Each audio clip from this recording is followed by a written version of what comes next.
Thank you very much, Chairman of tonight's proceedings, Member of Parliament for Ruka Maloney, Lady Vice Chairman of the PNM, and Minister of Planning and Development of Trinidad and Tobago.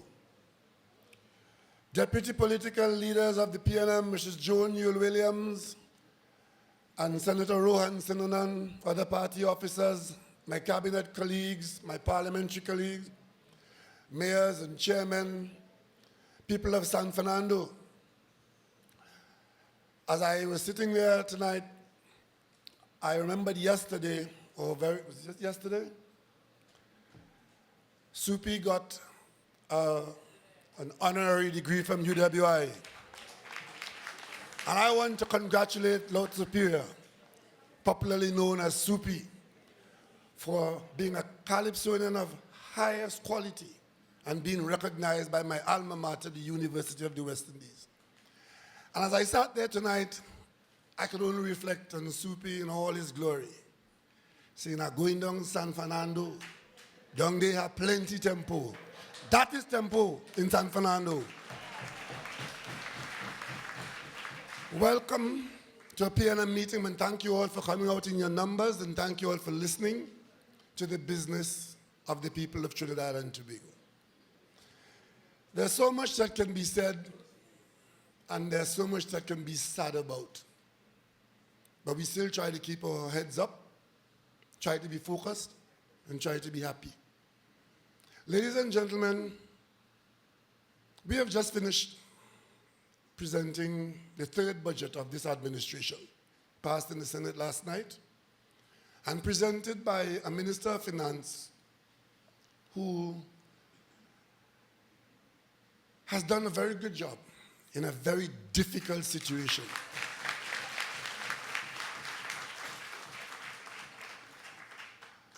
He's an engineer, and I heard last night a certain miscreant saying that we have a Minister of Finance who's playing economist. I didn't know that the post of Minister of Finance was reserved for economists. As a matter of fact, most economists will tell you that all things being equal, it will be so and so and so, but you know all things are never equal. To start with that. We've had ministers of finance in this country. Dr. Eric Williams was a historian. He was Minister of Finance in this country. George Chambers was a man of few letters, but they will tell you he was probably the best Minister of Finance this country ever had. Patrick Manning was a geologist. And it might be that the people you want furthest from the Ministry of Finance are economists. But I'd leave Jawala alone because he doesn't even know where to go. Because if he had any common sense, he would never have gone to the parliament last night and talked that foolishness.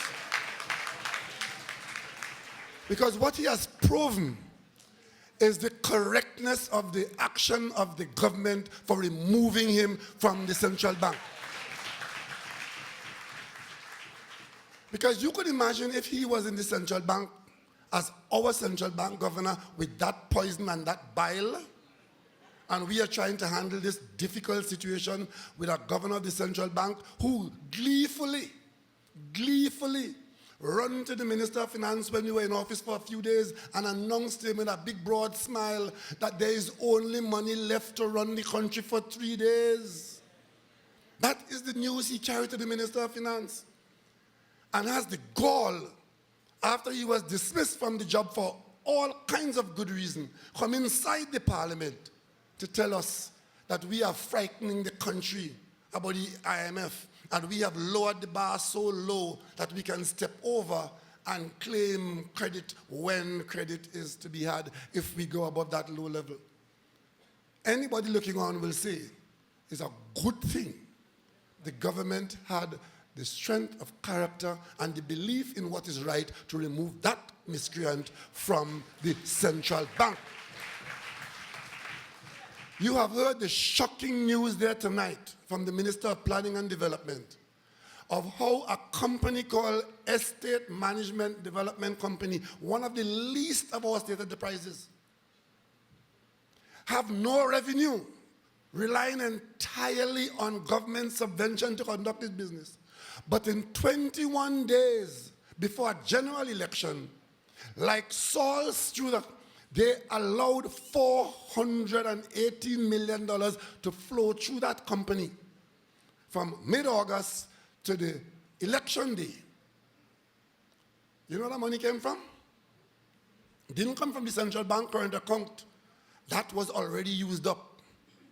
It didn't come from NGC's 16 billion. That was already used up. It didn't come from the overdraft.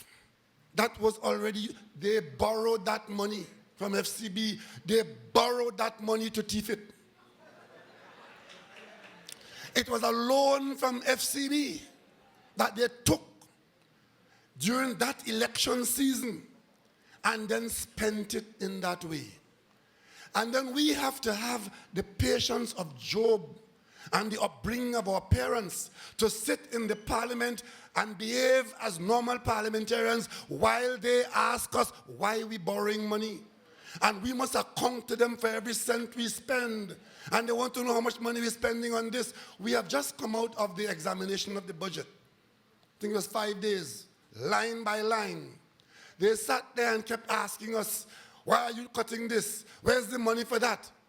And the simple answer is, you thief it. And you want more money for this and more money for that? Yes, we can have more money for this and more money for that. But we ask them, where should we take it from? A to put by B or W to put by X? They can't tell you. Spent 5 days in the parliament. Had nothing to contribute. The opposition leader came and read something that somebody wrote for her and disappeared. Never came back. Could you imagine the national budget in this parliament is being voted upon?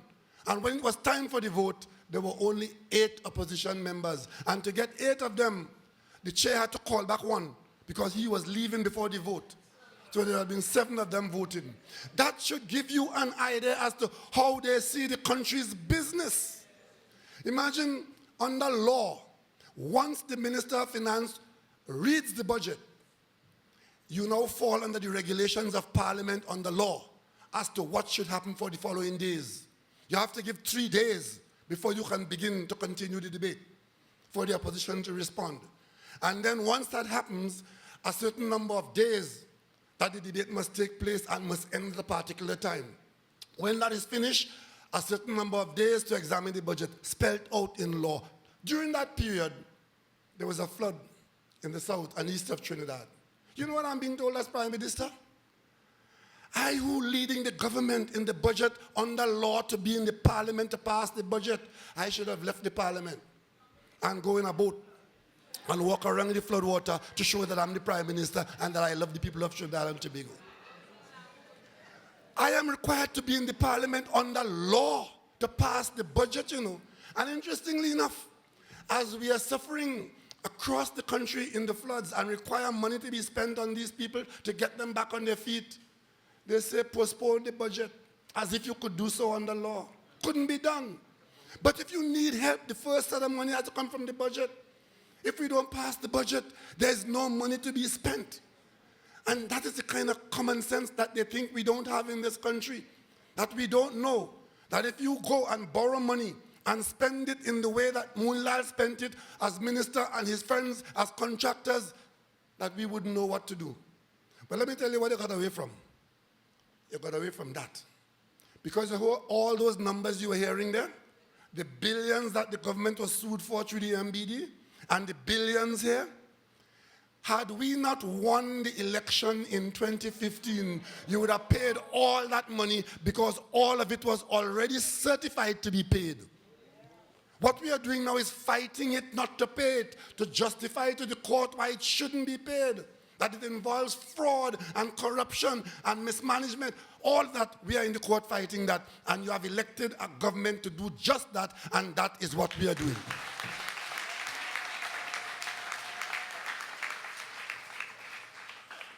They didn't only borrow the money and put it in EMBD to thief it, you know. It was a modus operandi. The EMBD, they borrowed 400 million And it's a short-term loan to be repaid in a matter of a few months. The interest was 16 million. So the exposure to the bank was 416 million. Munilal was so efficient in shoveling money out of the country, he and his friends, they used up all 400 million, as you heard just here. From the middle of August to the election week, they managed to get the 400 million used up. In the sport company, where they did the same thing, those people in there didn't have a Munilal, so they didn't manage to get it out. So when the government changed, we met it there. So thankfully, we are now spending that money in this period, otherwise they'll go on the same way. Another batch was borrowed and put in the EFCL. Their minister was only half as efficient, he only took out half. And that's what happened, borrowed money. Over $1 billion was borrowed for that purpose. And we are challenging it as we are able to, as we can protect your interests. And you do have in office people who have the interests of the people of Trinidad and Tobago at heart. The budget that we've just passed anticipates an expenditure of $50 billion. Even so, ladies and gentlemen, the revenue to support that is not all there.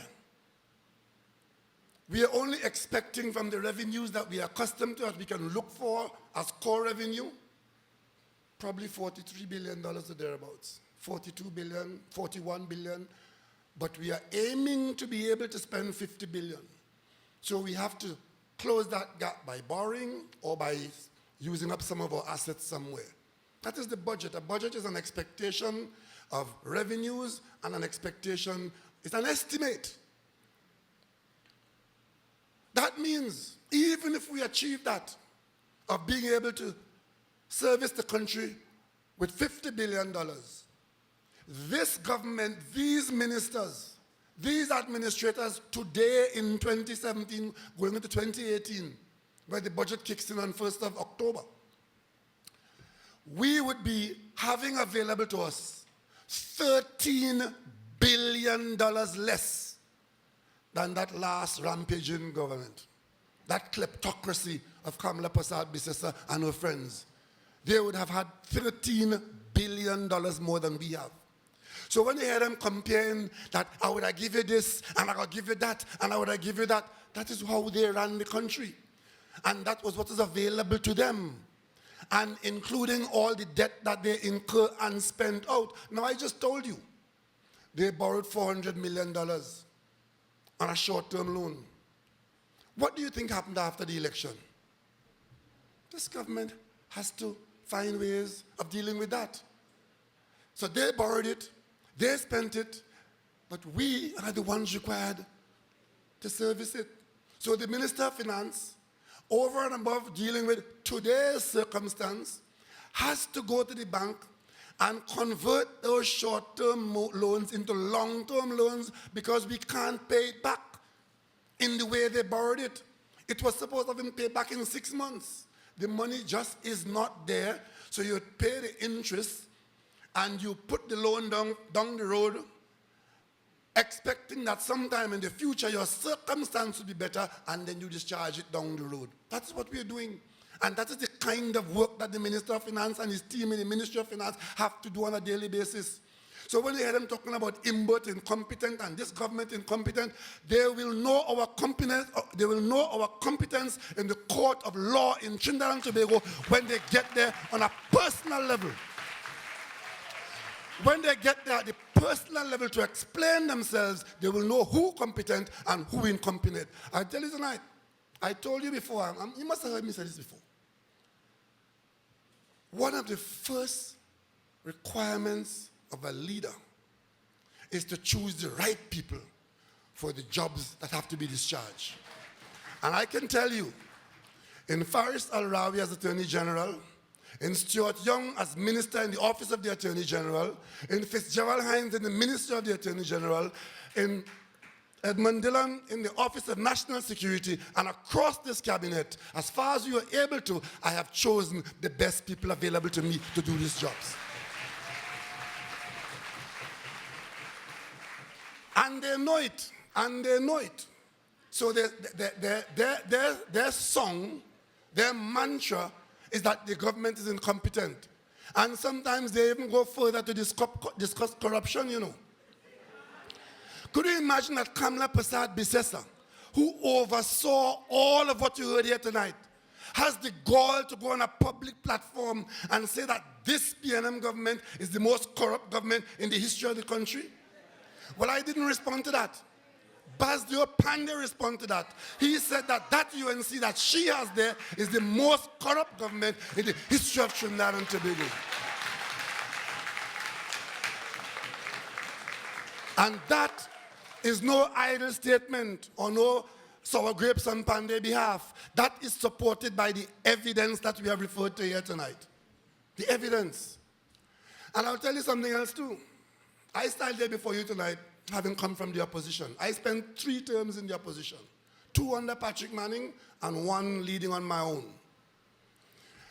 When I was in the opposition, I led my team, including Fitzgerald Hines, Terence Dale Singh, Franklin Khan, others. And of course, we brought in new ones in the election.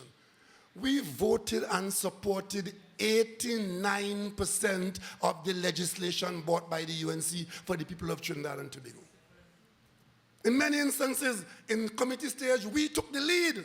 And go on the Hansard, you will see them congratulating Imbert and Marlene MacDonald for taking the lead in committee to get the legislation through. You know why? Because we are about the people of Trinidad and Tobago and not about ourselves. Let me tell you what their position is, so that you can see how lonely our position is in the government. They called us one day and tell us, come and collect all the Vision 2020 documents and CDs. Come right now, or are you dumping it in the labas? We collected some of it and kept it in Balizi House because they dumped the rest in the labas, Vision 2020. This was not a PNM thing, it was a national thing, national plan. Both URI was part of it. A lot of independent people, professionals took part in that assignment. They dumped it. We have since reconstructed it, but of course we wasted time. We are now looking at Vision 2030. Even in our difficult situation, no more than ever, we have to have a plan and a roadmap. You know, we took it to the Parliament for treatment by the Joint Select Committee of Parliament. The Parliament can't deal with it. You know why? Because the leader of the UNC has refused to put members on the Joint Select Committee. So you kill it right there. By not appointing members, the Parliament cannot treat with the National Development Plan. You tell me if that is patriotism. You tell me if those are people who really want a plan for this country. And of course, you saw when we were facing all kinds of backlash in FACTA, you saw we had to fight them to get FACTA passed in the Parliament. And we told you why. Because they knew they were taking it personal, that if we go this route and there's reciprocity in sharing information as demanded by FACTA, their foreign accounts may be exposed to you, the people of Trinidad and Tobago. So they took the Parliament to block it. Now we're not finished, you know. We are now in the Global Forum arrangement. FACTA was simply the United States. The Global Forum is a similar arrangement to deal with the other banks in the world and the other banks of other countries, mainly the European banks. You expect them to do differently or the same? What do you expect? Do you expect the opposition to support us in the Global Forum movement? No, because they are not supporting anything. Because their way back to government is to grind the country to a halt, create mayhem in the country, cheer when there are murders, cheer when things go wrong, tell the world that we are a nest of ISIS and we're creating Muslim extremists and jihadis, and that is the carrying on. That statement you hear coming out of London every Monday morning about caution about coming to Trinidad and Tobago, advisories against Trinidad and Tobago, you know what it's based on? It's based on statements from members of parliament in Trinidad and Tobago's parliament saying that we are, in fact, breeding jihadis in Trinidad and Tobago. Yeah?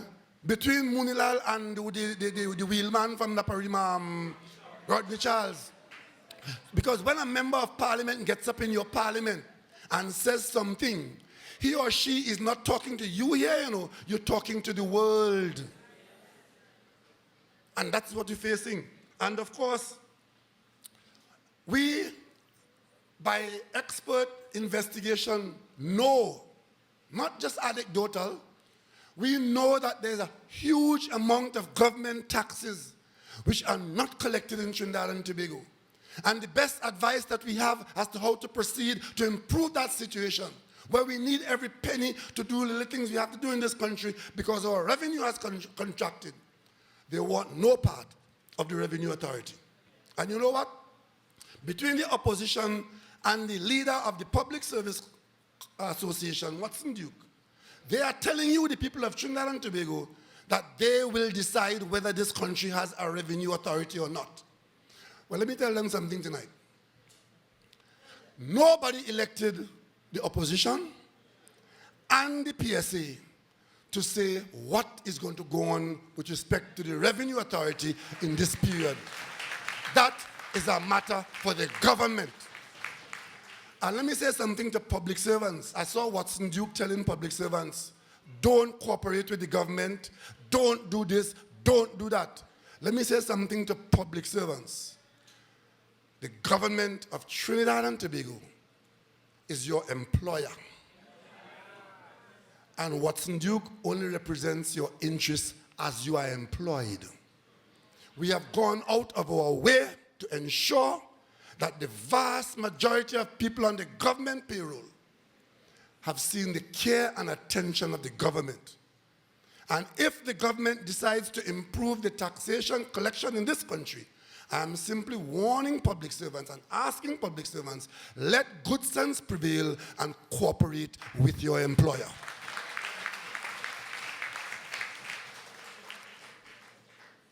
We, in this country as the government, it falls to the government to determine the level and the location of taxation.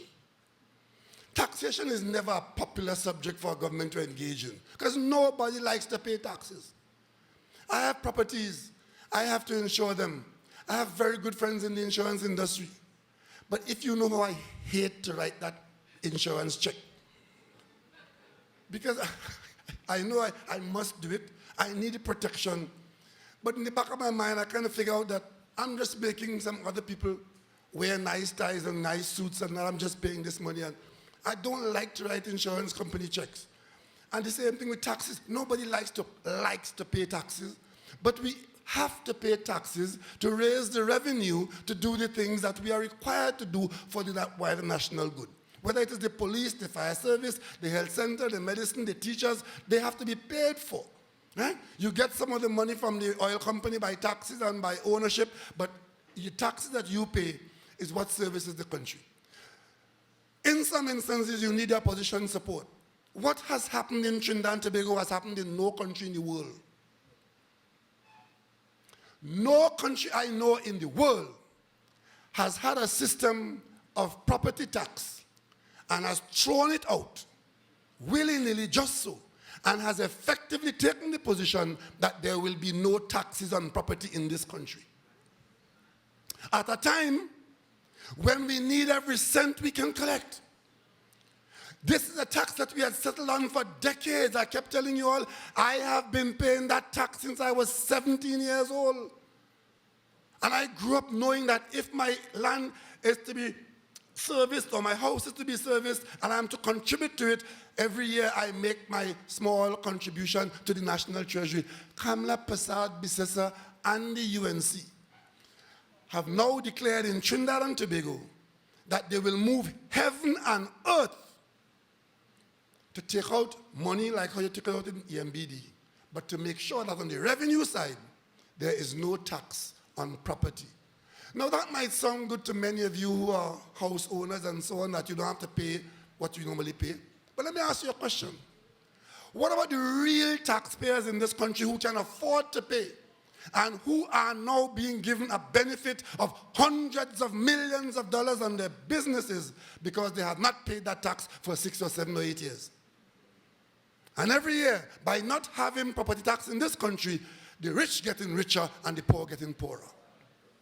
People with malls, people with huge properties that require the fire service to be at their disposal, and the policemen out at night to secure their property, and the roads paved, and the mosquitoes killed, they are not paying 1 cent in this country because the irresponsible opposition, the irresponsible thieving opposition, the irresponsible spending opposition have decided that they will not cooperate with the government to collect a tax that is normal across the world.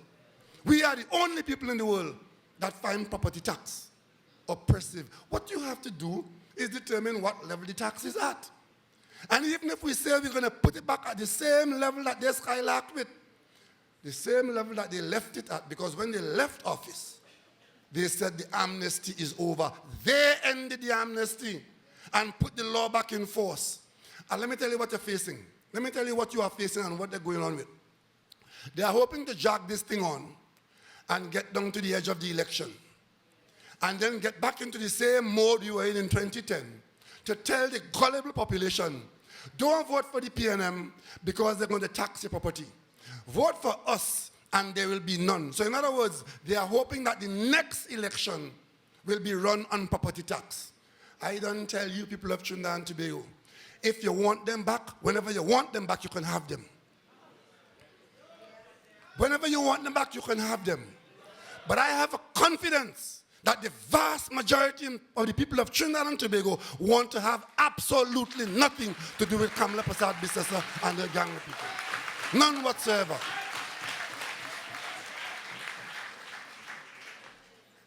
Yesterday, something happened in the parliament, and I'm calling on the Commissioner of Police to take careful note of what happened in the parliament. The Minister of Finance, under law, made an assessment of the gambling industry in this country and decided what taxes he will offer to the parliament. It is the parliament that will vote to determine whether the Minister of Finance will be allowed to tax anybody or anything at a certain level. So in the budget, the Minister of Finance laid out some taxes for the gaming industry. Immediately, a member of the opposition, who is a high-priced and high-paid consultant to the gaming industry, start to mobilize the workers of the casinos to make as much mayhem in the country as possible. Here it is the workers complaining about a tax to be levied again on the bosses, the owners, those who own the casinos. The tax is on their revenue. But they organize the workers to create mayhem in the country, telling you that they will lose their jobs if the tax is levied on their boss. So the bosses, many of them foreign, many of them questionable, nowhere in sight. But the workers out there telling you, them vote for the PNM, and therefore you can't tax my boss. And when that book was going on, they end up home by Imbert's house. Home by his house. And rather than be condemned for that infraction, they are encouraged to do it. And of course, they go one better.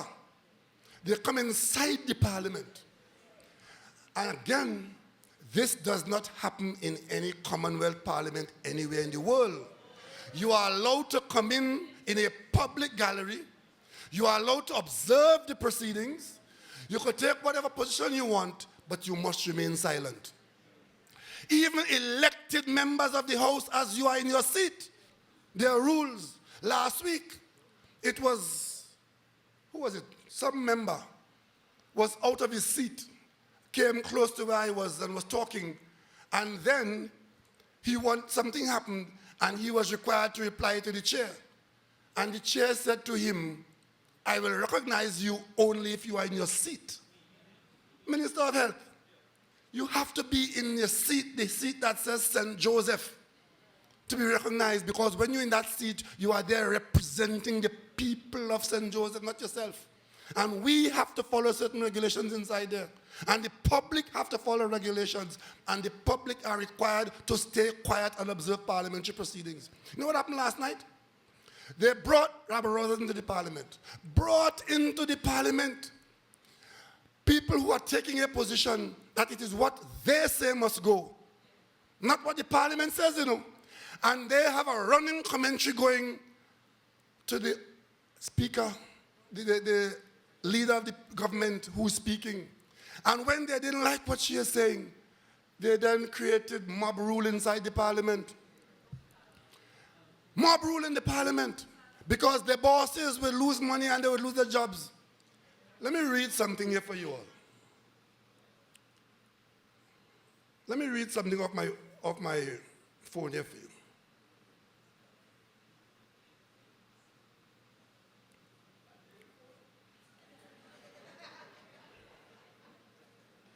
And this offshore, this is the New York Post, one of the main newspapers in New York, right? Offshore casino operator wants to team with Trump. This is an article written by Richard Wilner on September 29th, 2004. And I'm going to read it almost in its totality. Casino Fortune, an obscure Trinidad-based online casino, said it has a perfect apprentice in mind to help turn around the struggling Trump hotels and casino resorts, the Donald himself. The privately held web casino, which boasts 2 million customers, has made an unsolicited $400 million investment offer for Trump's 3 ailing Atlantic City casinos. A sum, it says, represents 31% stake in the company. And John Wallace, the CEO of Sunny Group, which owns Casino Fortune, said if the offer was accepted, the company would not be idle investors, but active managers, and teach Donald Trump about running a profitable casino business. And they're quoting Mr. Wallace here. We feel we can help Trump turn around his money-losing casinos and want to be involved in the management, he said. And then, like hurling a fastball under a batter's chin, he noted that unlike Trump's 3 Jersey Shore casinos, which haven't earned a profit since they went public in 1996, his casinos were profitable. Very profitable, he said dryly. One of the most profitable casinos in the world. If nothing else, Wallace is not hurting for chutzpah. He went on to quote, I want to sit down with his decision makers. We have the financing, we have the money, and are willing to get on a plane at a moment's notice. Wallace said his offer was, quote, very serious, unquote. Maybe, maybe not. It might be one offer that Trump can definitely refuse. As of yesterday afternoon, Trump had not even bothered to give Wallace a call. Maybe Trump knows the out-of-the-blue offer is not Casino Fortune's first attempt to grab headlines. In early April, the company wrote a letter to the NBA's Phoenix Suns seeking to buy the team for $380 million. Those are US dollars, eh? And 3 days later, sent a letter to NASA Administrator Sean O'Keefe seeking to buy a seat on an upcoming shuttle mission. It was a busy month. First, the offer by the Suns came with a promise to emblazon the team's jerseys with the casino's corporate logo. So a Trinidad and Tobago corporate logo could have ended up on the Phoenix Suns jersey. The NBA, however, bars any corporation name on its jerseys. Casino Fortune said its first move, once it's owned the team, would be to retire Charles Barkley's number 34 uniform. That has already been done. The Sun said talks between the team and the casino was never serious. The offer to purchase the... Look, let me stop this. Let me just tell you what that means. The same owners of the casinos who sent out the workers to tell the Minister of Finance that if he taxed the casinos, he will have to send home the workers because they can't pay the tax. That is the casino owner who offered to buy and to help Donald Trump with Donald Trump casinos in Atlantic City. You all understand what's happening in Trinidad and Tobago? And let me just put an asterisk on this.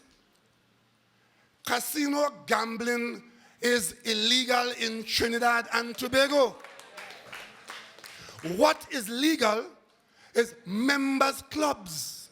Under loopholes in members' clubs, these people have surreptitiously created in this country a huge casino industry generating those kinds of monies and largely unknown to the state and largely unknown to you, the people of Trinidad and Tobago. And they pose a risk to our financial system, they pose a risk to our security system, and this government, which I lead, will rectify that.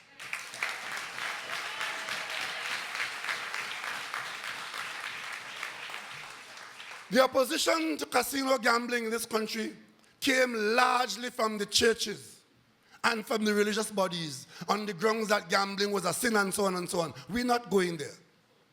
We are going here by saying to have unregulated gambling in this country poses a danger to the country. As a matter of fact, if it continues for much longer, our banking system could find itself being de-risked and deregulated, because as we fight to prevent deregulation at the level of the CARICOM, one of the issues raised on Wednesday when I was in that meeting in Belize is the continued fight of us as CARICOM leaders to save ourselves from losing our banking system to being blacklisted and thrown out because of lack of appropriate regulations. Trinidad and Tobago, having probably the only unregulated casino industry in the world, is risking our very future. And all we are saying, we go to the parliament with a piece of legislation drafted by the UNC, left to languish, left to go and become almost functus. We brought it back to the parliament, not changing a comma, not changing a dot, and said to them, we need to do this now and urgently to ensure that we have casino gambling, but have it regulated under law. At a time when none of our banks will touch casino money. You know why? Because it's dangerous to their well-being. The very bill that they drafted, 1 year they're in the parliament, 1 year, would not agree to wrap it up and bring it to the parliament for a vote. It is now at the stage where we have concluded consultations. It's ready to come to the parliament. People of Trinidad and Tobago, watch very carefully and see what the UNC will do when we bring that bill to the parliament to vote to regulate casino gambling. See what they will say and see what they will do. And of course, everything that is for your benefit is no. Not a single matter is going through the parliament now or is raised in national debate where one can say the opposition will work with the government on it. The appointment of a commissioner of police is no. We use the number of seats we have in the parliament and on a simple majority to tweak the administration to try and get a commissioner appointed. They went to court and obstructed that in the courthouse. I'm hearing now that we are close to the appointment of a commissioner of police. I don't know how close, but this tardy process is going on and on and on. Wait and see what they will do in the parliament. They tell us we must diversify the economy. We must expand. One of the areas we have to expand into is tourism. It's one of the areas that give us the best option to grow our economy. There are Caribbean islands, whether it is Antigua, St. Lucia, Grenada, who are making their living off tourism. We have Tobago of a similar size and scale with even better arrangements for tourism, which we can now bring into the national economy. So we say, okay, we're going to get the best label available for Tobago, and we are encouraging sandals to come to Tobago. You know what they're doing? Moving heaven and earth to prevent that project from coming into being. Because they are not patriots. They have another agenda. One would have thought that if you see the government trying to bring that into this country and to allow it to become part of our expansion, you know what they're doing? Trying to make it look as if there's something underhand going on. They bring one of their imps there yesterday. The young man came into the parliament. His first day in the parliament, his first speech in the parliament. He leave quite where he come from to be attacking sandals in Tobago and demanding this and demanding that. What is sandals? Sandals would be a business investment where the business would be able to finance its loan trees operations. It will be owned by the government of Trinidad and Tobago. And because the government doesn't want to carry the whole burden of financing it, the government has invited our local business sector to come into that project. That project already has a yes from the Lockjack Group. It has a yes from Neil and Massey. Garden Life and Massey has agreed to come in and take equity in the business. And of course, whatever you give to the business to support it, you're giving to yourself because it's your company. We are not anywhere near the stage of doing any give this or give that. It's a process we are going through. We have just signed a memorandum of understanding where the Sandals Group have agreed that if we build this hotel, that they will manage it and brand it for us, and that will do wonders for Tobago. The UNC want no part of that. Not just Tobago, but Trinidad and Tobago.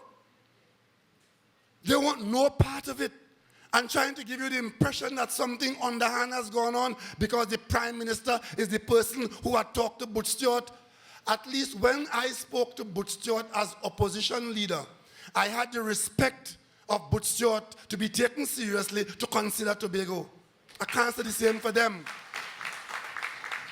And they believe that anytime the government talk to anybody and making a deal, not so in the PNM, we make deals with no one. We invite them to come and invest in our country, and we keep our nose and our hands clean because that's what you elected us for.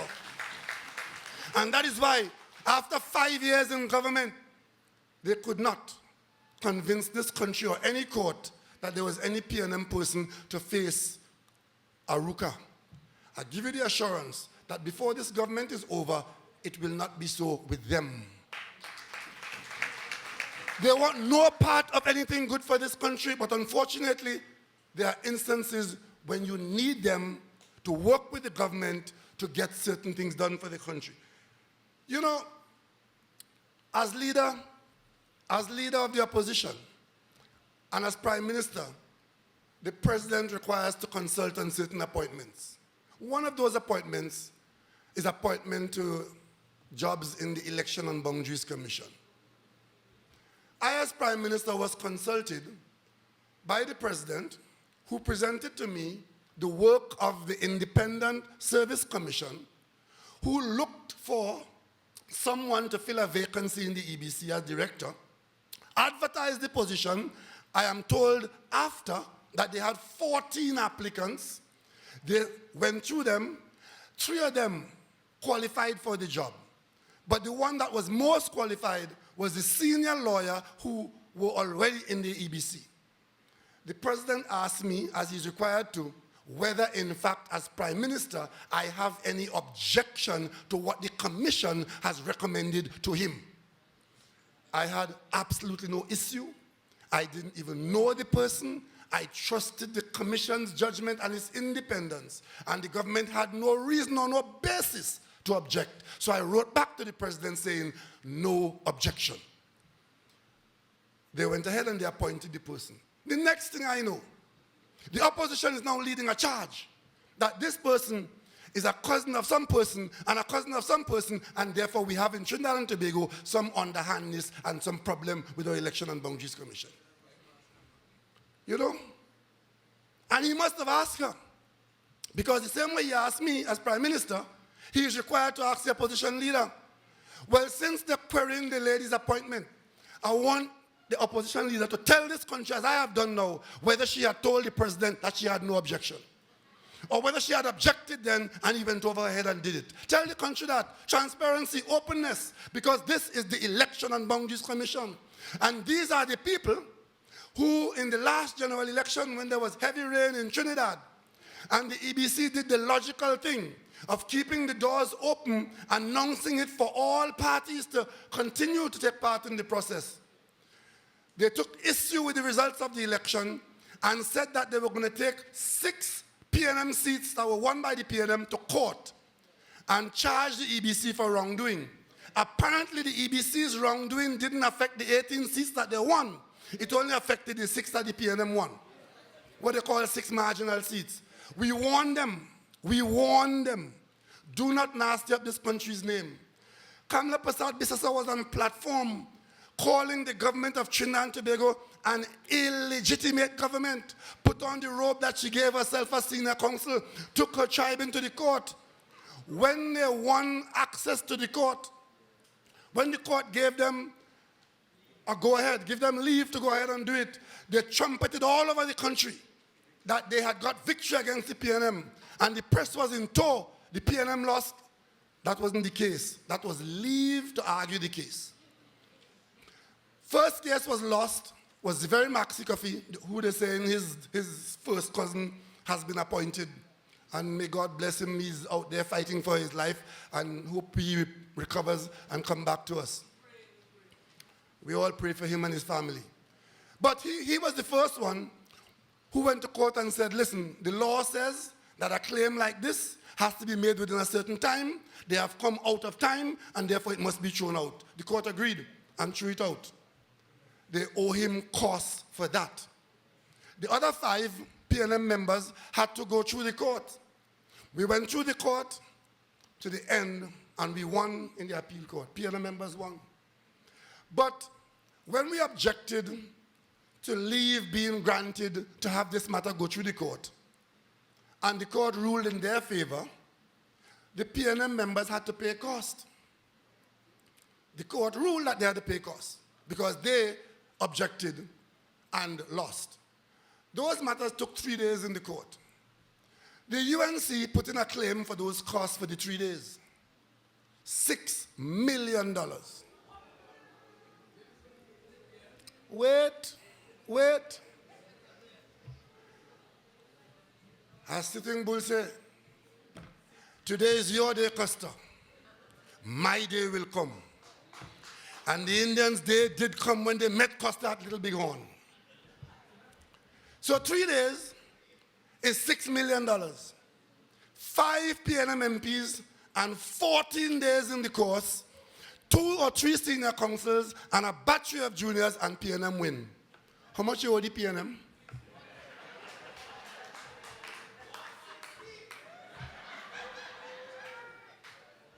How much you owe the PNM? Because the court has ruled that they must now pay cost. In San Fernando, Mr. Gopi Singh owes Faris Alwari. In St. Joseph, Vasant Bharat owes Terence Dayal Singh. In Tunapuna, one owes Edmund Ford. And in Brent Sancho, he owes Glenda Jennings Smith up the road. So I am saying tonight, as leader of all those PNM members, we're collecting every cent.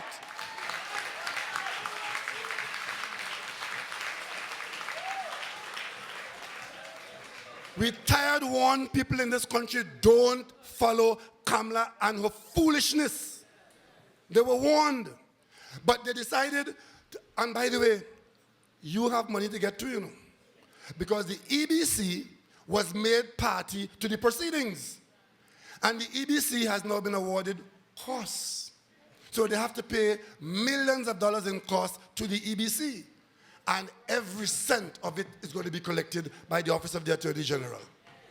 You see, it's against that background that they would not learn. Even before the lady take up the job in the EBC, they start with their bacchanal about she's somebody's cousin, and she's trying to give the impression that we in this country can conduct our affairs without corruption. Ladies and gentlemen, we went to Parliament to change the law, to remove preliminary inquiries from our proceedings. You know the airport matter still going on at preliminary inquiry stage? 17 years people have been charged, but they cannot or they will not allow their day in court in the same matter. People in America were charged, went to jail, come out of jail, all kinds of things. In Trinidad and Tobago, we are still conducting preliminary inquiry. The same thing with those matters in the Marseille matter there. What is happening there is that they're having a trial before the trial, preliminary inquiry. And what we have seen, what we know, is that it grinds the legal process and the justice system to a halt. And those who have money have now shown us that they could use that system to prevent themselves from answering in a court for any crime or any criminality as long as they have deep pockets. The vast majority of people in this country want an end to preliminary inquiry. We have an independent office of the DPP whose job it is to determine whether a person, when charged by the police, if the police has made a sufficient prima facie case, and if the DPP isn't satisfied, he could end the matter right then and there, and nobody could say anything about it. We have a DPP who can say, go and investigate, and then instruct to charge, because his job, he has the power to begin a proceedings or to end the proceedings all on his own authority in his own office. And no other office in this country could interfere with the DPP when he or she is doing that. So therefore, we don't need any preliminary inquiry to have a trial before a trial. But when we went to Parliament to remove that so we can get speedy justice and unclog the courts, this PLM government could not get one vote in the Parliament from anybody who wasn't PNM. Everybody else say leave it so. That is what is going on in Trinidad and Tobago. Leave it just, we all know what's going on, you know. But we could not get one vote, not even from the independents. Ask yourself, what is going on in this country? Ask yourself, why is it that this government came into office and one of the first things we did was to get some experts to review our healthcare delivery system? And they did a wonderful job and documented to us what is going on and made recommendations to us and so on and so on and so on some fundamental matters with respect to healthcare delivery. We took it to the Parliament and said this is a matter for the Parliament to adjudicate upon. And we will then hope to get parliamentary approval for some of the far-reaching things that have to be done. We took it to a joint select committee of Parliament. Guess what? Once again, the leader of the opposition will not appoint members to the joint select committee to look at the healthcare delivery system, and as a result of that, it can go no further. Do you believe that? Is that the action of patriots? But you know, something has happened recently. You go to bed one night, and the leader of the opposition is elected for 3 years and should stay in that post until December 2018. You get up next morning, and you hear the leader of the opposition call a snap election on herself. But she has not resigned then. She hasn't resigned the post, she just called a snap election on herself. And of course, that immediately has two voices in the party. One is, why are you doing that? It's not legal. It's not in keeping with our constitution. And the other one, the majority of voices, is that we support the leader. And when you ask the leader, why are you doing this very unusual thing? Hear the answer. The PLM government is about to collapse. And in preparation for the collapse, the imminent collapse of the PNM, the opposition leader in the UNC called a snap election to make herself ready for the election that is due. Now, you know I don't interfere in UNC business. But since the reason for this unusual development is because of something TNM, I'm invited into the house. Let me give you the real reason. The real reason for that unusual development is that the leader of the opposition, if she remains in that office for an election in 2018, between now and 2018, she sees the procession to the courthouse of all of her minions. She sees the damaging things that are going to happen, and she knows that the best chance that she has of holding on to the office is to get elected now for 3 years, and it doesn't matter what happens after, she's there in 2020. That is the reason. Because already, she's seen her darling Attorney General Anand Ramlogan arrested and will be prosecuted. So between now and 2018, he back and forth in the courthouse. She's seen the work being done by the Office of the Attorney General, where Munilal, a minister who was leader of government business in the House, has serious questions to answer, and the documentation is going to sink him in quicksand. She sees that coming. She also knows what the government is doing with respect to other matters of a similar nature. And she knows that 2018 is hell on powder house as far as the UNC is concerned. So she's trying to get herself elected in peacetime so that the war against crime will not prevent her from being the leader. But I want to tell all the people in the UNC something. If you notice, look who jumped out to give their support to her. The same Munilal. Then you have Rambachan. He is the one who oversaw as minister the removal of the clause trying to prevent us from firing OAS. He jumped out. You remember Arnil Roberts? After she went to Parliament and exposed the audit report in the full knowledge that that will allow Arnil to go to court and have the report quashed. You remember the day when the report was quashed and Arnil sang victory? She called a public meeting in Diego Martin the same night and put Arnil on the platform and offered Arnil a senatorship. You remember that? But now things don't look so bright. All of those people who are running behind Kamala Prasad Bisesa as leader of the UNC from the last government, all of them have personal reasons to do that. And what they desperately want to do, and what they're desperately hoping, is that we will come out of office before these matters come to a head. And that's where this stupid talk comes from about the government about to collapse. Dream on, Kamala, dream on.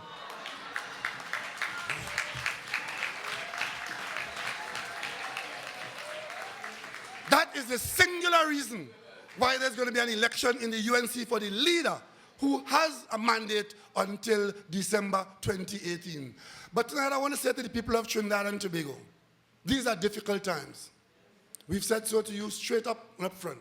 Today, even as we mentioned to you how much hundreds of millions walk out the parliament, walk out the company, out of the treasury, and from the loans they took, 3 weeks before the election, cast your mind back. She was elected for a 5-year term. The 5 years ended in May. She didn't call the election for that time, you know. The 5 years finished. And then the law allows, when you do that, in case you want to stay forever, the law said no, you have 90 days to call the election. She called the election on 12th of June and took every single day that the law allowed. It is during that extra period that this money you heard about tonight was taken out, you know. If that could have happened in 3 weeks, so obscenely in the election campaign period, God alone knows what happened in the 5-year period before. But you all know what happened, and you're not God. You're the people of Trinidad and Tobago. You know what happened in the 5-year period. What you saw there is what happened as they were going through the door. And they have the goal to be talking about this government going to collapse so they could come back in. And then they recruit Jawala Rambaran to join them. And she tells you that Larry Hawaii is the best minister of finance the country ever had. Larry Hawaii is the man who started off live sport with $8 million, spent $400 million, and it's when dead bodies start to appear in the criminal environment, we realize what went on there. Griffith was fired from Kamala's cabinet for talking the truth. Remember that? Because in that government, you don't speak the truth. You praise the leader, thief the money, and move on. But last night in the parliament, when Jawala Rambaran came to try to hoodwink the population, the newest shilling in the PNM Bank got up and told him, you all spend, and thief, and that shall be your epitaph. Thief, and spend. Ladies and gentlemen, in these difficult times, you have to decide which side of this issue you come down on. I know that we as a government, we cannot popularize ourselves by giving you this and giving you that. In fact, the hard decisions that we have to make, many of those decisions would be painful.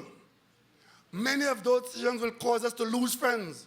But we have to save the country. First and foremost, we have to save Trinidad and Tobago. The one guarantee I want to give you is that we'll do it in a caring and careful manner to give you the best chance and the least pain. But we will do what has to be done. So tonight, I ask you as a people of Trinidad and Tobago, acknowledge your circumstances. At the individual level, see how you could ameliorate hardship on your own circumstance. Whether it is with your gas price, your electricity bill, or even with the food you eat. Take some personal responsibility for ensuring that you and your family do the best you can in a very difficult situation, even at the level of the dollar. This will not last forever. If we do what has to be done, we will shorten the period in which this country is going through what we're going through here. And the one thing that you don't want is a government with weak knees and fearful of the future. We continue to believe that as a people who Eric Williams showed the course, we stay the course with boundless faith in our destiny. Thank you and good night.